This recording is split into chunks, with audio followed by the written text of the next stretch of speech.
And we have plenty of time to get to it on this. This is a short segment, so let me get some of the other stuff out of the way before we get to the income tax bill. The wildlife bill survived. These are the things that, as far as you know, as far as you tell me, if it doesn't start with a T and end with X, I've been focused pretty much solely on that, but I'm not on wildlife. But my understanding is that the sports betting app, mobile app, that bill did not make it, and I'm not sure. No, I don't believe that bill made it out. And is it dead, or there's a possibility that it still could be revived? There's 2 months left in the session. There's some crafty people that work up there that may be able to bring it back up, but I'm not aware of any vehicle that's out there, but there may be. I know that you guys have talked about this in the Finance Committee, but give me an idea. Tell us as the audience out there, what is the negative of that? Simply because we understand if the casinos want it, and apparently the majority of casinos, at least the bigger casinos, certainly do want it. They don't think it's going to hurt their walk-in traffic. At least that's what I'm told. Mm-hmm. And secondly, we are going to be one of the very few casino areas in the nation that does not have that ability, which my understanding is they're implementing that or have already implemented it in Louisiana. Yeah, so give me the inside of this. Yeah, is it lobbyist or what's going on here? I don't know. I don't sit on the gaming committee, but I know Senator Blunt has talked about this in his committee, and I'm sure the devil's in the details with anything. And when you implement a program like gaming, mobile gaming, there are a lot of unintended consequences. I think that maybe they're considering is why they didn't bring the bill up. I would have to talk to Senator Blunt to get a better idea of why they didn't bring that specific bill up. But I do think it's something that will probably, in the next year or two, once we've kind of combed through it. I mean, I think so many people were focused on medical marijuana. So many people were focused on, other things besides that it just, it may not have received the attention it needs. But I think it's something that we'll eventually get to and probably pass the next, year or two. So, in other words, we got to wait a year or 2 years before that happens. And my understanding was it would bring in additional revenue to the state. I'll never forget the first interview with David Blunt as the chairman, appointed by Delbert Hosemann for gaming. His first statements, he says, "I have no idea anything. I've never been to a casino, don't like casinos, et cetera, et cetera." And he was the chairman of the casino or the gaming. So I'm sure he's gotten a lot more experience since then. Yeah, it's a baptism by fire, I'm sure, for him. The other thing is the Sportsman's Wildlife Fund. You said that is still alive. As far as you know, as far as I know, it's alive. Tell me a little bit about how you guys arrived at this bill here. And my understanding is it is a $446.6 million tax relief purchase. Package, rather. Is that in the first year, or is that cumulative? It's cumulative. Explain it to me. It's cumulative over the 4-year phase-in period of the tax relief plan. So essentially, it's made up of a couple of components. There are a lot of levers that we can pull when it comes to tax relief. This package has an immediate reduction. The bill would obviously go into effect July 1, but it would have an immediate reduction in the grocery tax from 7% to 5%. At a cost of about $120 million. And that figure also makes cities whole. Some of these cities around the state, one of their largest sources of revenue from sales tax are grocery stores. And so what this does is it gives a reduction in the rate, the sales tax rate from 7% to 5%, but it makes the cities whole for the money they would have received if it had stayed at 7%. So before we, and I want to take it one by one, just so the audience will know, the House's version was from 7 cents to 5.5, so it's 0.5% less. Yours Correct. Is from 7 to 5. The House's was from 7 to 5.5. So there seems like there could be some ground for an agreement there on that part of it. Sure. I mean, that's obviously it's something we can look at in total. I mean, it's. Let me say, all this hinges on what the impact is to the budget. We can talk about all these different things, but at the end of the day, we have to have money in the fund, in general fund, to make a budget, and we have priorities that we've set out. And it's important to understand that it's kind of like a cupcake. Everybody loves eating the icing, but doesn't want to eat the bread part. The bread part is the budget and how this impacts the budget going forward. Well, they'll like to consume it if the bread part is good. Well, that's You you wanna say continue tomato, that I say analogy. tomato. It's it's in the eye of the beholder. All right, go ahead, sir. So the immediate impact on the grocery tax from 7 to 5%, that's immediate relief. That kind of addresses some of the inflationary concerns people are having. And then the next part is the state general fund is getting out of the tag business. So no more funds will come from the purchase of your car tag.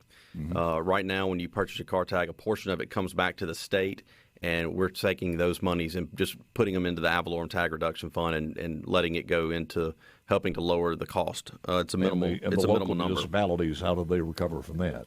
Well, they still get to they charge the ad valorem. It's on a county level, the ad valorem okay. tax, I and got you. it's still collected. It's just the portion that would have come to the state general fund is no longer going to come to the general fund. It just goes into.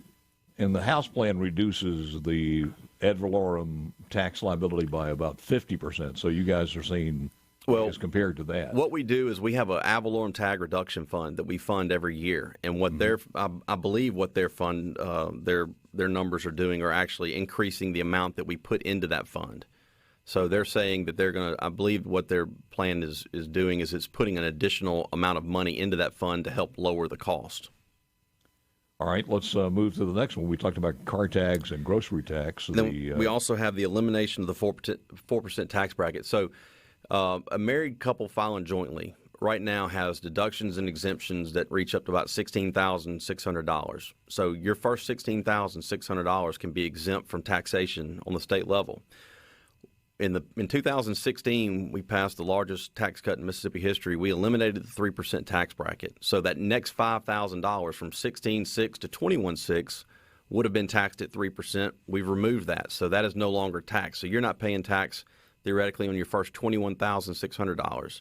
What we're doing compared to the House's $40,000.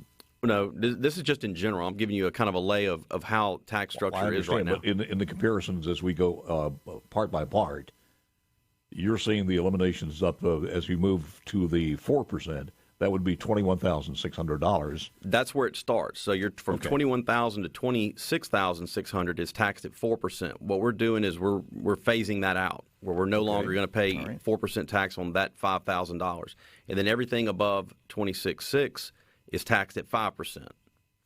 That's how our current tax structure sits right now. And so what we're doing is we're phasing out the 4% tax bracket, where you will no longer pay income tax on that $5,000. If that is accepted, Josh, and it's at 4%, what is the long-term elimination? How long does it take? I think 4 years.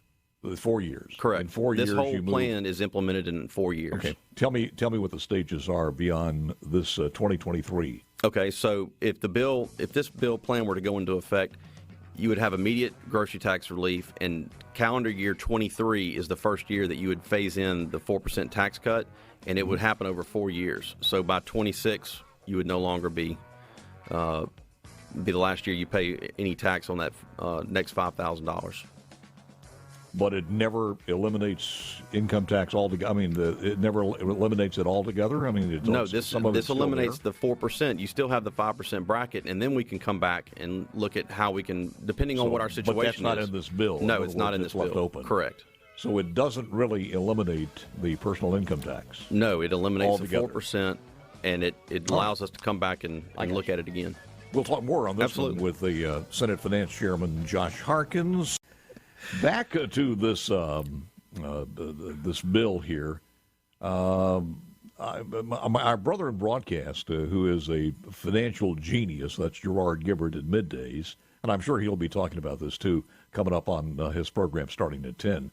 I had communicated with him. He said, I just reviewed the PR, the bill. He said, pathetic, I'm just quoting his words, precisely what I cautioned them not to do, but what I predicted they would do when I testified. Gerard Gibbert was one of the people who testified during your hearings. $50 a year savings on income taxes over the next 4 years to culminate at a $200 a year thereafter. Woohoo, he says. 2% grocery tax savings from $200 to $250, which I did not understand, and you can correct me if some of these are erroneous. The 2022 rebate of $1,000, the car tag savings $50 to $100 annually, and then he gets on with some of the other ones. But Again, I'll invite you to hear what he has to say coming up at 10 o'clock this morning. But he did not view the House bill favorably. Well, so your thoughts? Certainly everybody's entitled to their opinion. I don't think many people were walking around in 2016 thinking whoop-de-doo on the 2016 tax cut. And let me remind your listeners that we are in year 4 of 10 of the biggest portion of that tax cut phase out.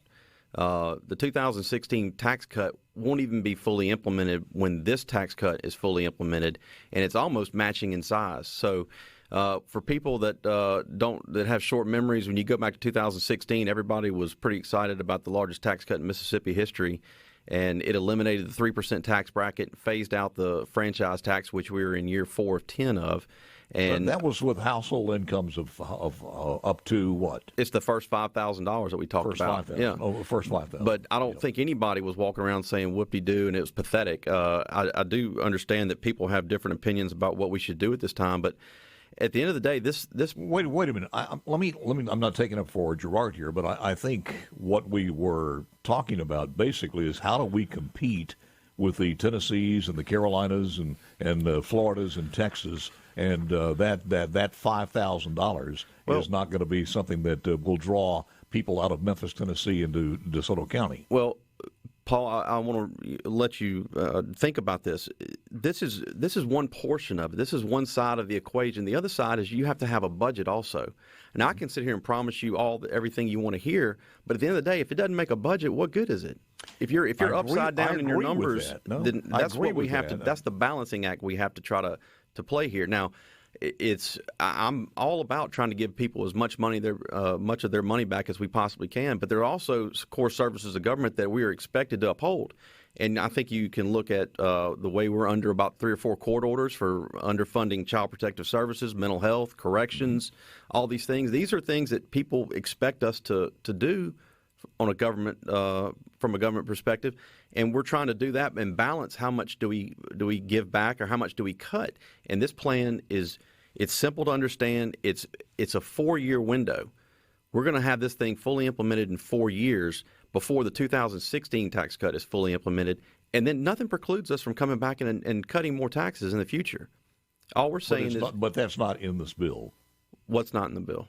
The total elimination of personal income tax. No, the total elimination is we don't send the ship off into the ocean and never see it to return. We basically, what other state has done that? No other state. The last state to eliminate their income tax was Alaska in 1974. Here, Josh, is one of the things, and we get a lot of feedback on this one, and I understand it, because you got some people out there who absolutely politically hate the idea of 1.5, a penny and a half more in sales tax on the things that are taxable. Correct. But the Senate says, we're going to do this, and this is a great deal for you, but we're not even going to get to the area. And you just specifically said yourself, we have to look at the budget, which I have said 1,000 times here. It's not favorable for me or anybody else. I don't feel it palatable to come out and say we need to increase sales taxes. Nobody wants to do that. Yeah. But how do you find a win-win situation? And to mitigate giving some of that money back is to add a 1.5% up from 7 to 8.5. But basically, what you're saying is we don't even want to consider that in the Senate. Well, our plan doesn't do that. Our plan does not have any triggers. It does not have any tax increases. This does it on what we're currently making right now in revenues, and so that's another option. That's what the House has presented. We presented an option that does not increase taxes. We've heard the governor talk about not wanting to, quote, rob Peter to pay Paul.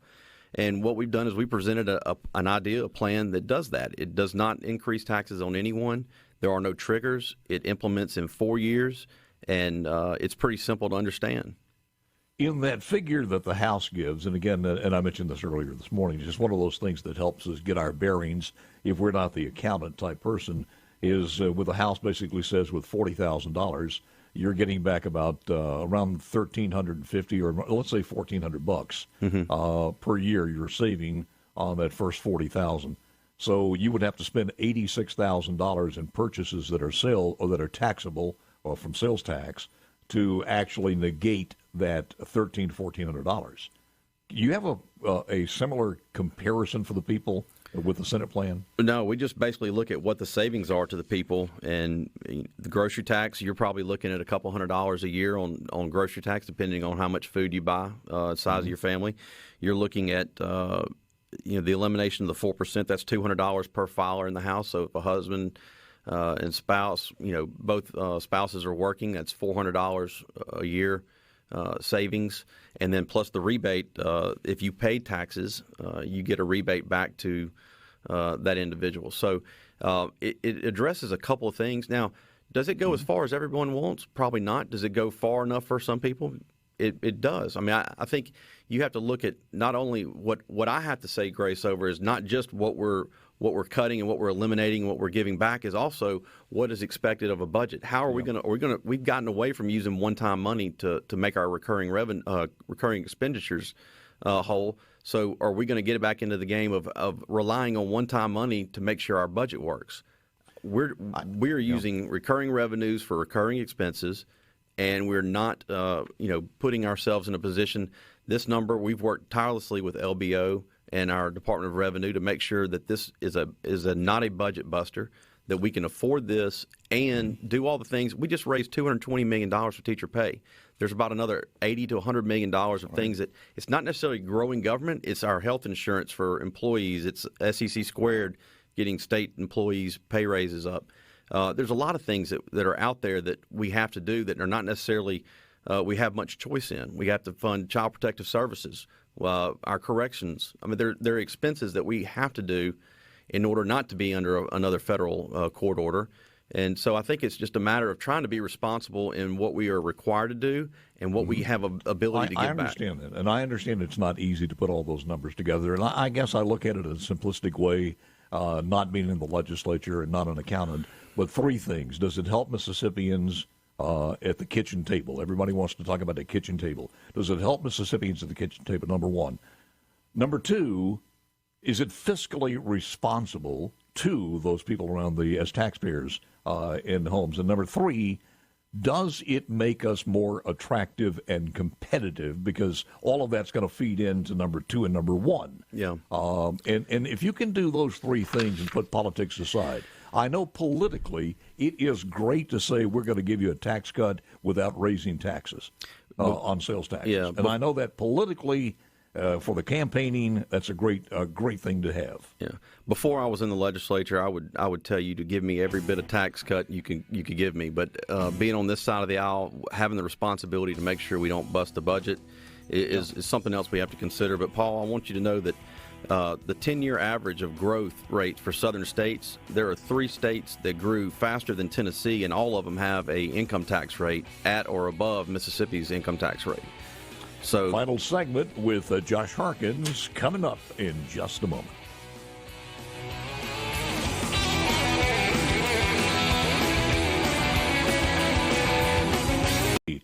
Back final segment with Josh Harkins, who is chairman of finance and rolled it out. Now, it hasn't been filed yet. It doesn't have a number, or does it? No, it does. We have not filed the bill yet. We're still working on the bill, but we wanted to at least get the plan out there to let people start to talk about it and kind of be able to compare and do what people do with plans that come out of the legislature. What people don't understand sometimes is a lot of sales tax and sometimes very little, maybe a third or rather a fourth or less of what somebody buys during a whole year is going to be taxable or sales tax. But if you go out and buy a barbecue pit, and the barbecue pit grill is $100, you're charged $7 right now for the taxes on the grill. But if the House version passed, you wouldn't pay $7. You'd pay $8.50 or $1.50 more, right? Correct. Basically, you had $1.50 more. Now, but you're not going to buy a barbecue pit, 4 or 5 times a year, or maybe even once every 2 or 3 years. So, I mean, and you have the choice of whether you want to buy that barbecue pit or not. Correct. It's not a forced tax. So that's one of the things, and we're getting a lot of feedback. Several pages here, scrolls, and all of them, I got to be honest with you, are rather negative to what they have heard this morning as far as the Senate version of this. I want to remind people and that's why I wanted to ask you. It hasn't been filed so they could read it, maybe change their mind. Yeah. Well, what we're living on right now, Paul, and I don't think anybody would disagree, is an influx of federal money, a lot of federal money. And the federal money is not going to be here forever. It's not going to be rolling in like this in the next year or two. And where are we going to be? Can anybody guarantee what we're going to agree with the sales tax increase? And that would help mitigate that, certainly along. And I want to ask you about this. What are the projections as far as the medical marijuana income that's taxable coming into the general revenue? I don't know yet. That our plan doesn't even take that into consideration. But what I've heard estimates is maybe $35-40 million. But we don't know. I mean, it could be more depending on the uptake of how many people are qualified for it. But what I'm doing is I'm basically going with what I have right now, what I know. So what you're saying is before it's filed, you guys can make some other changes before it's filed, or we can amend it going forward. I mean, I understand. We have all that. Yes. When will it be filed? So probably in the next two weeks. Our deadline's not till February 19th. Okay. I mean, we've got 2 months to work on this issue, so it's not there's not a rush to get something passed and to the governor in the next week or two. We have some time, but and a lot of this hinges on the budget. I mean, we'll know more as the year progresses, and I do agree with you wholeheartedly on the fiscal responsibility, and we should be looking at that. But again, I think that's one of the reasons to look at a minimum sales tax increase where you can mitigate some of that. Let me ask you this. The bill is on the governor's desk. Is that the deadline today as far as signing or not signing the medical marijuana bill? I believe today is the fifth day that he has to. 5 o'clock this afternoon or midnight or what? I think 5 o'clock maybe. I think he has the option to either sign it or not sign it, let it go into law, or veto it. Those are his 3 options. If he vetoes it, chances are, and I think he understands this, with the large percentage and margin of yeses and not nos, then that's going to be futile. So is the thinking that he may just let it go without signing? I don't want to put any words in the governor's mouth or in his mind. I think he'll do one. I think it'll become law, and that's just my opinion. I think he'll either not sign it or any other bill out there that died that worries you and you are lamenting this morning. It's VIP status. I think VIP status Senator Kirby gave me a great line when I first got elected. He said, "You will spend 4 years trying to figure out how to pass a bill, and you'll spend the rest of your time over here trying to figure out how to kill them." There were a lot of bills that were filed, and it's never a good thing when you have too many bills becoming law. So yesterday is probably one of the more difficult days of the session because it is the deadline of the first action on bills in your own chamber. So it's a good milestone to get past and proceed on. Now we'll start taking up bills on the floor this week, over the next week and a half, 2 weeks, and passing those bills, and then take up our finance and appropriation bills after that. I'm being told that was it Arkansas also has the mobile sports betting. They don't have it yet. They're moving in. Every state around us. They may be. Will have it. I know people are looking at it. And that is looking at it. I haven't seen all the bills that are still out that may have code sections in the Senate or in the House. So there may be some avenues that it could pick back up. It is interesting, and it is an interesting time in our history in the state of Mississippi with medical marijuana and everything else going on. But it has been for the last few years. I just think back to the state flag every time I see it, and how hard it was. It was like giving birth. There was a lot of labor pains, but we got it done. Josh, thank you, man. Appreciate thank you, Paul, for having me. It's good to see you. You got it.